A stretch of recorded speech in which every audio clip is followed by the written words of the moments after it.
Hello. Normally, we start off the year with an all-staff meeting so that we can remind ourselves of why we do what we do and begin the year united. Like a lot of recent events, this video feels a little strange. However, holding a big Zoom meeting just seemed a bit too weird, so I hope that this brief video serves its purpose. This is my 31st year in education, and during those 30 plus years, I've never experienced a time like the past 6 months. Between the coronavirus, remote learning, and preparing to return to school, we've been asked to flex and learn new things in ways few of us ever imagined. Throughout all of this, you've adapted and flexed admirably. You've made and delivered thousands of meals. You've learned and utilized new technologies.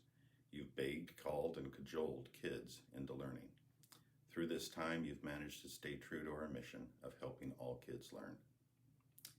As I thought about this experience, I was reminded of President Kennedy and his Moonshot Challenge. I love that quote from his 1962 speech, where he mentioned going to the moon, as well as the other difficult things the United States had accomplished. We choose to go to the moon, he said, in this decade and do the other things, not because they're easy, but because they are hard. Because that goal will serve to organize and measure the best of our energies and skills, because that challenge is one that we are willing to accept, one we are unwilling to postpone, and one which we intend to win. As I've mentioned in a previous address, that notion of choosing to do the hard thing became ingrained in NASA's DNA.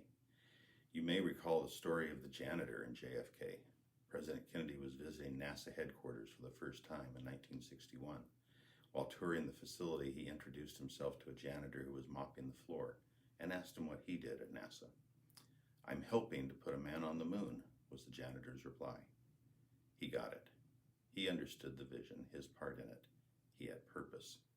NASA had its challenges on its way to that purpose. Critical systems failed during missions. New types of math had to be invented. Spaceships blew up on the launch pad. And yet, on the 20th of July, 1969, Neil Armstrong walked on the moon.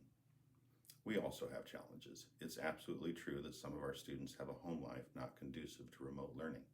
It's apparent that some of our kids are not particularly motivated to participate in learning without an adult standing over their shoulder. It's abundantly clear that we have to learn new ways of working with kids. However, with all that being said, we must make our moonshot. So we will figure out how to get meals to any child who needs one. We will devise various systems to keep students and staff safe. We will come up with ways to engage children through a screen and through packets.